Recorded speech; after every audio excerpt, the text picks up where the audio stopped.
and welcome to Foster Talk with Dr. John, special Sunday night edition. It is Sunday night, January 17th, 2021. I'm your host, Dr. John DeGarmo, founder and director of the Foster Care Institute, foster parent myself to over 60 plus children, and I'm so glad that we can spend the next 30 minutes together. If you're new, we usually do it Tuesdays and Thursday nights from 7 to 7:30. But you know what? I was talking to somebody earlier today, and they were saying, Dr. John, I need some help with some parenting questions.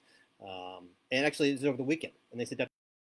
So I thought, well, you know what? It's Martin Luther King Jr. weekend. Why don't we do a special edition tonight, right? So here we are, in this special edition Sunday night. So what we do is we answer your questions, your parenting questions, adoption, foster care, kinship, whatever it might be. We come together to support each other. We come together to provide resources and help.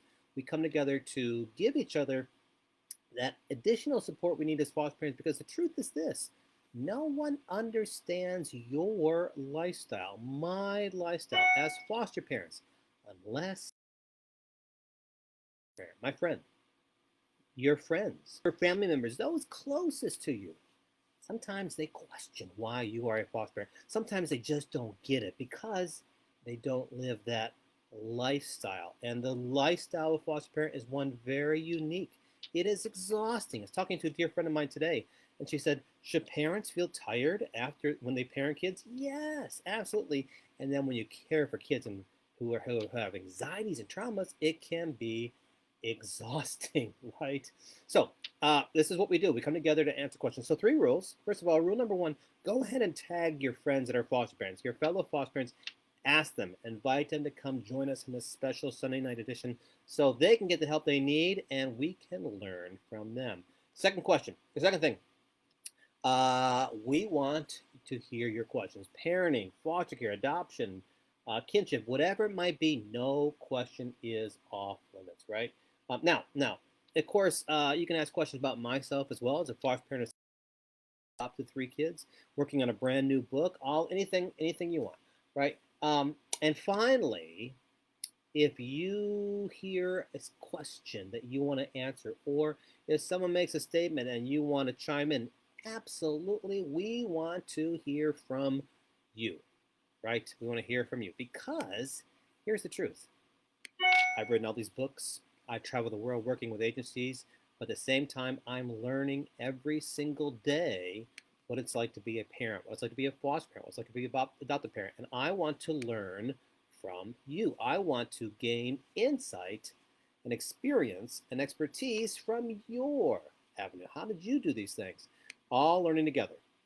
So with that in mind, get those fingers flying. Let us know what you're struggling with right now. Are you struggling with visitations? Are you struggling with the fact that maybe your children are not getting the therapy sessions? Are you struggling with school issues? Are you struggling with trauma? Whatever it might be. Hey, Nancy, glad you're here. Happy Sunday to you. Special edition tonight, Nancy. Glad you're here with us.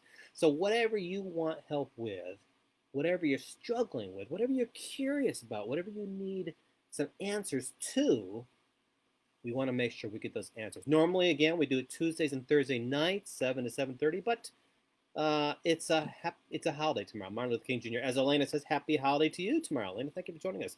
Elena reminds us those 3 important words of document. Yep, 3 most important words you can have as a foster parent, that you can do as a foster parent. Elena reminds us right there to document everything. So whatever it might be, trauma, whatever it is, whatever parenting questions you have about being a parent to an adopted child, being a parent to a kinship child, being a parent to a child in foster care, or even your own children.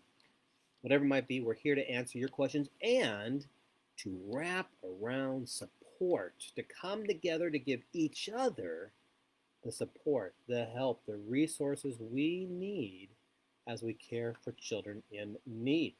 All right, I'm just reading a text here from somebody about a parenting question here. So I will look at that later. All right. Hey, so what do you need help with? I was talking to somebody this past weekend about our brand new webinar here at the Foster Care Institute, Kinship Care. It's a brand new webinar. It's webinar number 58. We have over 55 hours of online training webinars, and I hope that you remember. Kinship care is different than foster parenting. than foster care. And if you're unsure what that difference is, make sure you check out the new webinar on kinship care at the Foster Care Institute.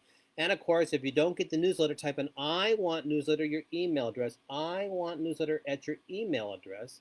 And we will answer, make sure you get an email, the Foster Care Institute newsletter tonight. All right, so make sure we're able to help you with that there. I want to say hello to Leslie. Leslie, good evening. Glad you are here this night. Alexis is here. Hi, Alexis. Alexis, happy birthday. I think today was your birthday or yesterday. Happy birthday to you. Your house looks great. Michelle's here. Vicky's here. Thank you so much for being with us here tonight. I see that Brittany is here as well. And Michael is here too. All these great. Hey, glad to have you here with us tonight. So again, whatever you need help with, only doing it until 7:30. We do the next 25 minutes. We're answering your questions. What do you need help with? So many of you as foster parents right now have been struggling with the fact that your visitations are just like we're doing right now. You're having visitations in your home via online, via the phone, via the laptop, via the your pad. And so many of you are saying, you know what, we don't like it. It makes us feel uncomfortable. It's an intrusion into our own family, into our own lives. Some of you are struggling with that. Hey, April, we'll get that newsletter to you. It's the Foster Care Institute newsletter. We'll get that newsletter to you. And you want to know about kinship, April? Check out the brand new webinar, Kinship Care, okay? Willie wants a newsletter too. Willie, we'll get that newsletter to you. Again, the newsletter is not about kinship. We talk about kinship in there sometimes. If you're specifically looking for kinship, go to that brand new webinar at the Foster Care Institute. It's called Kinship Care, all right? But Willie, we'll get that newsletter to you. April will get the newsletter to you. Hey, Chris. No, sorry. Hey, Kia. Kia, glad you're here with us tonight. This is Foster Talk with Dr. John. A little bit myself. If you're new, I've been a foster parent myself to 60 plus children who have come through my home. And I've had as many as, get this, I've had as many as 11 in my house at the same time. Has it been crazy? Yes, it's been crazy. Have there been times where I thought, I can't do this? Yes. Have there been times where I wanted to quit? Yes. Michelle says, how can we ask a question? You just did, Michelle. You just did. Type in a question. We will get to you. Just type in it. Get those fingers flying. Ask anything you want, Michelle. But you just asked a question, and we'll answer your next question, too. So a lot of you, as I've been saying, a lot of you have been experiencing the issue, the fact that your kids in your home, kids that you're caring for, they're not getting the professional therapy, professional counseling sessions that they need. And a lot of you are having a hard time with that too. April says, how do I check out the webinar? April, it's very simple. First of all, you've got to be a special member. Okay. Well, you can pay for webinars individually, yes. But the best bet, April, I'm going to give you the cheapest way to do it. The cheapest way, the most easiest way, the best way is to get unlimited access. When you become a special member for 12 months, you get unlimited access to all of the webinars. We have 58 of them. CEUs, download certificates, 11. It used to be 9. We added 2 more free books. 11 free books there as well, free ebooks. All you have to do is go to the Foster Care Institute, April, Foster Care Institute, or just Google my name, Dr. John DeGarmo, Foster Care Expert. Sign up, get special membership, and you'll get it tonight. Leslie's here. Leslie, glad you're here this night. Foster Talk with Dr. John. Leslie says, I need help. I'm struggling with my foster son, 6. He was diagnosed with ADHD and getting tested for ASD. We go to speech and occupational therapy. That's good. That's excellent. It's to the point I can't take him anywhere. He acts out, gets mad, pulls his hair if he doesn't get what he wants when he wants it. Oh gosh, Leslie, I imagine it's got to be absolutely exhausting. Absolutely exhausting. I've been there. I understand how it is. He may even have a bit of RAD as well, reactive attachment disorder. Leslie, there's a couple webinars I'm going to encourage you to check out that talk about free forms of therapy, okay, that you can do in your own home. All right, because you can do play therapy in your home. You can do animal therapy in your home, music therapy, art therapy. Check out the webinar, Leslie, Anxieties and Disorders for Children in Foster Care. Anxieties and Disorders for Children in Foster Care. Check out the one, Positive Parenting Solutions. I bet you're going to like that one. Trauma-Informed Parenting Part 1, Trauma-Informed Parenting Part 2. Those are 4 webinars right there, Leslie, that you might want to look at. There's lots of strategies, Leslie, lots of strategies, including how to help children who have ADHD. Also, this book right here, Leslie, right behind me there, The Foster Care Survival Guide. The Foster Care Survival Guide. You can order signed copies at my website. And I believe it is chapter, let me see, Leslie, hang on there, chapter 4. Chapter 4, Leslie, helping children with disorders. And on page 68, we talk about ADHD. So that might be helpful for you there as well. But Leslie, hang in. I understand how exhausting it is. Oh, book fell down. All right. Willie says, with the virus going on, you don't get respite. What do you suggest? You don't get respite. Well, some agencies are allowing respite. Willie, I would encourage you to, again, some agencies do allow respite. You might want to talk to your caseworker about it. And also, Willie, when you have a transition, when the child leaves your home, you might want to consider taking a little bit of a break. Just a little bit of break to recircle those wagons, so to speak. Focus on your family, focus on yourself, get the self-help that you need. If you read my best-selling book, Fostering Love, When Foster Parents Journey, you know we did that for a while. Also, Willie, make sure you're caring for yourself. Self-care is essential. It's my brand new blog. It came out yesterday, the Foster Care Institute. Check it out for lots of tips on self-care. I know it's hard. I get it. I know how hard it is to care for yourself as a foster parent, but it is essential. So check out, and you might want to look at the webinar, Willie, on self-care for foster parents. If you don't care for yourself, Willie, you can't care for others in your home, including your spouse and the children. Kia, why is it so hard to get behavioral modification or any therapy for our children in foster care? It's so aggravating. Well, Kia, I'm not quite sure where you live. I'm not quite sure what agency you're with. I'm not quite sure what state you're in. Every state, every agency, of course, is different in all regards. So you should be able to get behavioral therapy. But right now, a lot of the therapy, of course, because of COVID, is online. I'm not a big fan of online therapy, but it's the next best thing. Kia, I would encourage you to reach out to your caseworker and strongly suggest to them that you need to get online therapy for the children in your home. Okay? Again, Kia, I just mentioned a whole bunch of webinars there. Play therapy, art therapy, music therapy, animal therapy. I love animal therapy, big fan of that. Leslie does play therapy, music therapy. Good for you, Leslie. And check out the webinars, Positive Parenting Solutions and Trauma-Informed Parenting Parts 2 to help with that in your own home.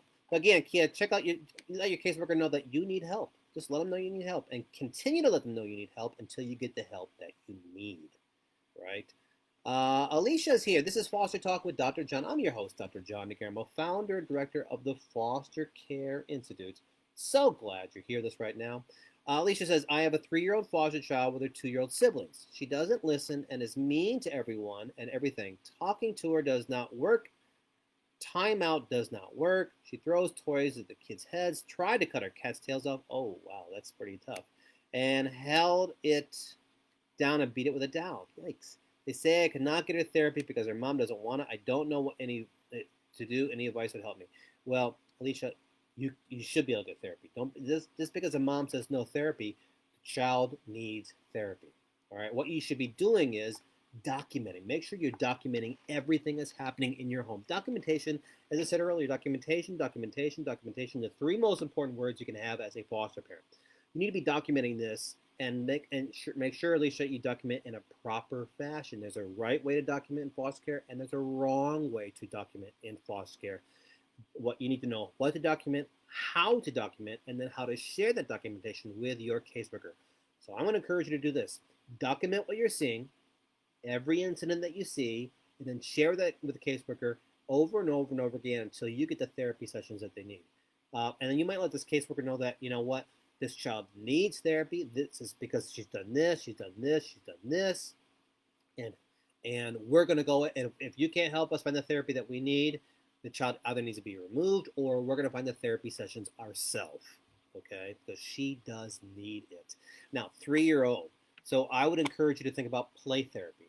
And again, if you're not sure what this looks like, check out the book, The Foster Care Survival Guide, or several of our webinars. Also, besides play therapy, art therapy is a great one for that age as well. Art therapy and play therapy for a 3-year-old are very good, and you can do them right in your own home. Not sure how to do it? Check out the webinars. Check out the book, Foster Care Survival Guide. Alicia, I hope that helps. Let me know. All right, my friend, I got a friend who's texting me right now. So if you are live watching me, text me back, give me a thumbs up, and I'll answer that question, okay? In fact, I'm going to answer this right now. Are you watching live? Let me see, right? If so, I will answer. I will answer. How about this? It's hard to do this. Answer right now. Okay. All right. Bree is here. Bree, welcome. Foster Talk with Dr. John. Glad you're here with us tonight. So glad. My foster son was reunited with his bio mom this week, but the social worker says this isn't still an open placement. What exactly does that mean? Will I still get my stipend? Bree, as I just mentioned, every agency is different, right? Every state is different. Every agency is different. That means there's different policies, different procedures, different practices, different rules, different regulations. I really don't know how your agency's policy is in this regard. Right? I don't know how your agency works in this regard. So I can't answer if you'll get a stipend or not. But more importantly, what does an open placement look like? Well, for some agencies, it means this. For some agencies, it means that the child is going to be able to, go back and forth to the bio mom to help the reunification process make it a smoother one, to ease that transition, if you will. And then if mom should fall back, she can still go back into care with you. Some agencies have a different. So, Bree, what I would suggest that you do is just ask your caseworker. Say, you know what, I'm unsure what you mean by open placement. I know that different agencies have different policies. Could you please explain what you mean? Could you please explain our agency's open placement policy? That's what I would do, because I know it's different from the state of Georgia to maybe the state and in between. All right. Appreciate you asking here, Bree. Thank you so much. And Bree, come back and let us know what your state and your agency means by open placement. We'd love to learn from you. Elena's here. Lady used to work at daycare. The parents now ask for respite during the pandemic. Can ask for. Oh, okay. Thanks for that. All right, Michelle's here. Thoughts and ideas appreciated. Last night, my 5-year-old told me she wishes she could live with her bio mom. She came into care at 1 and has been with us since day 1. Well, Michelle, if you know my books, I've adopted 3. One came at 27 hours old. One came at 5 days old. One came at 18 months old. But your issues are normal. Check out Michelle, my concern for you is this: post-adoption depression syndrome, PADS, post-adoption depression syndrome for you. 65% of adoptive mothers experience post-adoption depression syndrome. Okay, going on here. We have our two younger sisters and baby brother. Mom is doing visits, and we have a pretty great relationship. That's great. For at least 4 years, we see her frequently outside of visits with a new baby. Bio mom always brings the fun stuff, toys, candies, and other useful stuff. Normal. This morning, after I had a chance to process what she told me last night, we sat down over breakfast to get to why the first statement. She tells us she wishes bio mom would have kept her instead of letting us have her perception. Well, yeah, you need to have a very honest discussion about this. We have never told the reasons surrounding the removal of any of her bio babes, just that she grew up in bio mom's belly and she couldn't care for her at the time. I don't think she needs information such a young age. All right, let's see if we can cut it. I feel like I screwed something up somewhere along this journey. Any ideas how to approach this in a very connected way? Well, Michelle, let me, you know what, Michelle, it's a very long question. What I want to ask you to do, Michelle, is if you could email me, drjohndegarmo at gmail.com, drjohndegarmo at gmail.com, and let's see if we can have a little bit of one-on-one conversation there, okay? Adoption is tough. Adoption is tough. We talk about the adoption in the book, The Foster Parenting Manual. Hopefully, you've got a copy of that. Check out the chapter. I think it's chapter 14, maybe. Chapter on adoption. All right. And then I'll be happy to give you some help on that by email. All right. Because it's a pretty in-depth question, and I want to make sure I answer it. Give it the time that it deserves. All right. Give me a thumbs up if you're okay with that, Michelle. All right. Lisa said, thank you. My pleasure. Lisa said, how do you test a child for ODD? Therapist. Go to a therapist and ask them. All right. Bree says, thank you. My pleasure, Bree. Glad you're here. This is Foster Talk with Dr. John. Listen, if you don't get the Foster Care Institute newsletter, I want to make sure that you get it. Type in I want newsletter and put your email address. And we'll make sure that you get it. It has the Foster Care News of the Week, the Foster Care 101 video tip, the Foster Care Webinar of the Week, the Motivational Moment, and a whole lot more. I want to make sure you get it. Type in I want newsletter, your email address. We'll send you a copy tonight, right? Amanda's here. Amanda, welcome. Foster Talk with Dr. John. 10 more minutes, people. 10 more minutes to answer your questions. Get those questions in. Just got our first placement earlier last week. 11 and 5. I'm having a hard time getting the county normal, check out the book, Helping Foster Children in School. There we go. Helping foster children in school. It's so hard. Amanda, this was my doctorate, all right? Because as a foster parent and as a teacher, I recognize the many difficulties there are in helping a child enroll in school and getting them to stay in school. School is so challenging for kids in foster care for so many reasons. So this is a book you might want to get, all right? Okay, going on. Anything more I can push as of Friday? The process was not started. Yeah, you need to be the advocate. You need to be the advocate for this child. You need to go to the school and enroll this child. You need to call up and get the paperwork. You might need to call the old school up and get the transcript sent over. You might want to call the principal of the old school and say, hey, this is a situation with the transcripts, or call the counselor's office. You need to get this from the caseworker. If the caseworker is not going to do it, you do it yourself.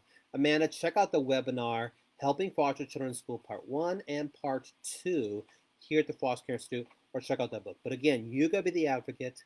You may have to be making phone calls. You may have to drive over to the school in person and get the transcripts. Make sure you've got all the documentation, of course, that the child is placed in your home and you are caring for the child. All right. It's so hard, Amanda. I have been there time and time again. Jerry wants a newsletter. Jerry will get that newsletter to you. Look for it later tonight. We'll have it for you. I want to say hello to Yancy. I see that Yana's here and Michelle's here. Diana's here. Holly is here. Hey, a lot of you are following me on Facebook. Follow me, please, at Dr. John DeGarmo, Foster Care Expert. Dr. John DeGarmo, Foster Care Expert. Not my name, not John DeGarmo, because I don't post there anymore. John DeGarmo, Foster Care Expert, for all the foster care stuff you need on Facebook, right on my page. All right, do me that favor, please, if you would. If you don't follow me on Facebook, please do that tonight. All right, Amanda says, bring your guardian papers in school and fill the paperwork. Yeah, that's part of it. That's part of it, to be sure. Michelle says, my girls say this too about adoption. They are 8 and 6. It's mainly the 8-year-old. I've given vague to more detailed explanation as she had gotten older. She understands about, but it's still hard for her. She says stuff like she wishes she could see them more, but I just remind her how emotionally hard it is at their visits. I think it's good to just listen and validate how they feel. You're right. It is good to listen and validate how they feel. At the same time, you also need to be very, very honest. Adoption needs to be an ongoing conversation, because make it normal. That's part of their history. That's part of their story. You need to be having these conversations all the time. You know, starting at day one, and answer any question they might have.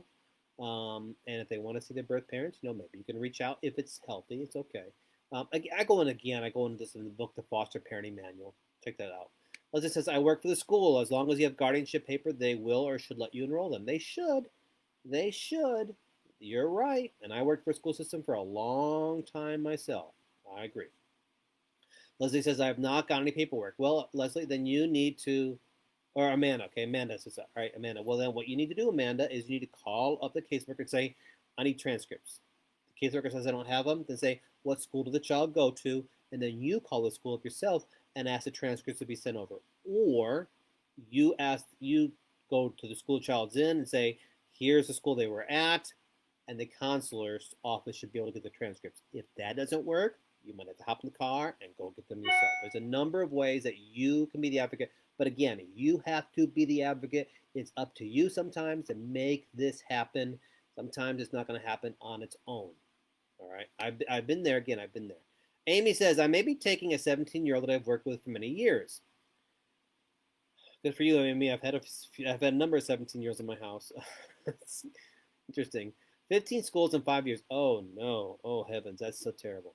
Online school or public? I would have to fight the state, but the judges work with me as a CASA for 5 years and still wants me to speak up in court, though I'm off the case. I'm remote for the foreseeable future, and with their ARD, I'm thinking it's going to be hard being held back. Not sure if we should attempt senior year. State last. All right. Wow, Amy. 55% of kids in foster care quit school. Part of this reason. Because of this reason, what you're going through right there, from school to school to school. Children in foster care are generally 18 months behind academically. They struggle with reading math skills because of some of the reasons you just went through there. At this stage, Amy, it might be best if she went to school online, so she can work at her own pace, so she doesn't feel intimidated by her classmates, so she doesn't feel frustrated by her on. So maybe online at this stage in her life might be the best. Great online programs, to be sure. You might want to talk to your school's counseling department about that, okay? Amanda says, all right, let's call your caseworker. You need that paperwork. Okay, you absolutely need that paperwork. All right. Okay, as a caseworker, if you are keeping your spot open for this child, then you should. All right. Leslie says, I've received an empty passport on my kiddo and had to do the legwork to get to school and doctor records. Yes, I have absolutely right, like Leslie. And I've had kids placed in my home. I recall a time where we had five in our home, five placed in our home, late one night. If you read my book Love and Mayhem, this is the why that came the House of Feces. Okay, I'm just gonna leave it there. House of Feces. If you haven't read the book, check it out. You'll know the story and you'll scratch your head on it to be sure. The next day, they had no shot records. No shot records. No. They were so far behind their shot records, and I had to go from doctor uh, to pharmacist to get them caught up before they could get into school. And I took the day off work. Took the day off work to do it. But you know what? That is part of the exhausting lifestyle of a foster parent, to be sure. And that's why, my friends, that's why no one understands your life as a foster parent. Not your friends, not your family members. They don't get how we have to do these things as foster parent. It's a unique lifestyle, to be sure. Same time, how rewarding is it? I've pulled my hair out. I've been so tired, and I've also had my house filled with so much love. Amy says she's listening to me some, so I think she will finish. Thank you. I was leaning towards online, so this is reassuring. Good for you, Amy. Glad I could be helped there. Again, Amy, there's lots of great online programs, and of course, online. As a matter of fact, join us online. Join the Foster Care Institute. Become a special member, Amy, and you'll get unlimited access to over 55 hours of online training webinars that you need for 2021. Hey, so many of us right now we're in our homes and we're not going out, and we've got to get our licensing hours somehow, right? There's no better place, I promise you, no better place than right here at the Foster Care Institute. We're giving you unlimited access to over 55 hours of online training webinars, CEUs, printable certificates that you can download and print out yourself, your name right on them. Books that you can download as well. 11. We went from 9 to 11 this past weekend, and I think we're adding some more next week. All right. So I'd love for you to become a member. For Foster Talk with Dr. John, I'm your host, founder and director of the Foster Care Institute, recognized foster care expert. Glad you hear this. Crystal, welcome. How can someone get some more support as a kinship care provider? I have a place. It's a brand new webinar, Crystal. I have a placement of 5 siblings for my sister, and I get no stipend or any support at all. I love these babies with my entire heart, but I'm drowning. I understand. Kinship is hard. It is hard. I have 9 children now of my own. Her plus my own 4. Leslie, Crystal, I'm sorry. I've had as many as 11 in my house. I know how tiring it is. I know how exhausting it is. How can you get help? Crystal, maybe there is a church in your area that can help you out. Maybe there's a foster care closet in your area that can help you with clothing. Maybe there's a foster care support group in your area that you can join. I would encourage you to join that. Maybe there is a faith-based organization that can help you with school supplies and meals and hygiene items. You know, a lot of churches right now are going, based on my best-selling book, The Church in Foster Care, which is somewhere on that wall there. Church of Foster Care. A lot of churches right now are using this as their own form of ministry and outreach. Those are a few ideas, Crystal. I know how hard it is. Hang in there. You're doing the right thing, but it is exhausting. I know. Black Diamond is here. Hey, good to see you. Good to see you. Glad you're here with us. Hey, ready to help you out when you're ready. Man, it sounds like you need to exercise the McKinney-Vento Act to enroll your foster child. That may be right. But again, as I mentioned, you're the advocate. Amy J, I'll be a single foster parent and hope to continue, so extra support meeting other folks would be wonderful. Most of my friends have bio kids or none, and they won't understand what it's like caring as a kinship care. So hopefully there's a foster care support group in your area that can help you. I'm all about support groups. That's why we do this every Tuesday and Thursday night and the special Sunday night edition. Crystal, you can go through foster classes. My agency is great in doing online. Then you'll get reimbursed. Absolutely. Do them right here at the Foster Care Institute as well, and you'll get, yes, the hours you need. And then here's something. Here is something, Crystal. Here's something, Crystal. When you can get, as a kinship care provider, as a parent, you can get licensed as a foster parent. And then when you become licensed as a foster parent, then you'll get that per diem and other benefits as well. So you might want to consider, Crystal, you might want to consider becoming licensed as a foster parent. All right. So you can get the extra benefits that you can't get as a kinship provider. That's something to certainly consider. And of course, you can get licensed right here, Foster Care Institute. Right now, the main need is a refrigerator. Ours went out 2 days ago, and I just can't afford a new one. How can I get a little help to get a new one or any support at all? Again, reach out to some churches in your area. They might be able to help, all right? Foster care reached out to several foster care programs and say they only help licensed foster families. Check out the churches. And again, consider becoming licensed. My friend, this was a great Sunday night edition. It went by so fast. We usually do Tuesdays and Thursday nights. I'm so glad we came together this Sunday. Maybe we'll do it next Sunday. I don't know. But we'll be back definitely this Tuesday night. Hey, coming up, I just want to thank Marilyn. Last week, I did 2 great online live webinars with Marilyn last week about extreme behavior and temperament behavior issues. And coming up in a few weeks, I'm going to be doing one for Kansas, state of Kansas, the state of Michigan, and the state of, is it Tennessee coming up as well? Can't wait. Love it. Thank you for what you do. You are making a difference. It's hard to be a foster parent, but you are changing the world for these kids. So please remember that. Keep in mind. One more time. If you don't get the foster care student want newsletter, put your email address to you. You want a best-selling foster care book to read next week? We'll put one in the mail to you Tuesday. I've got a whole bunch to go out Tuesday. A bunch of copies of the little book of foster care wisdom, as well as the faith in foster care, and I'll get one signed to you as well. All right, that wraps it up for the Foster Care Institute. I'm Dr. John DeGarmo. This has been Foster Talk with Dr. John. We'll see you Tuesday night. Sign up for that newsletter.